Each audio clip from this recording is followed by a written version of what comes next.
1045 թվականին, երբ որ Անիի թագավորությունը անկում ապրեց,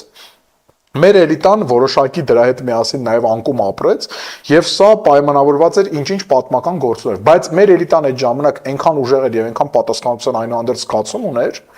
որ առաջացան շուտով տեղական թագավորություններ, իդեմս օրինակ Կիլիկիայի հայոց թագավորությանը,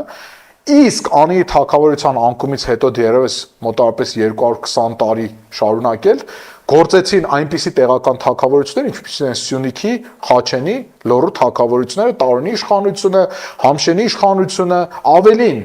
մեր ազգային էլիտան հայ ժողովրդի այնքան ուժեղ էր, որ այդ ժամանակաշրջանում ինքը իր բնույթով ոչ հայկական պետությունների մեջ ներմուծվեց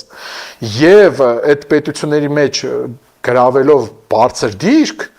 այդ պետությունները չդարձնելով հայկական, բայց ինքն դե ունենալով ծանրակշիռ դիրք, մեծապես շարունակում էր նորից սպասարկել հայ ժողովրդի շահերը։ Դասական օրինակը վրաց թագավորությունը, Թամարա Թագու Հորոկ, մեր ազգային էլիտան Քարթլիի թագավորությունը շատ մեծ դեր ուներ։ Այլ օրինակ Տրապիզոնի կայսրությունը, մինչ այդ այլ օրինակ բյուզանդական կայսրությունը։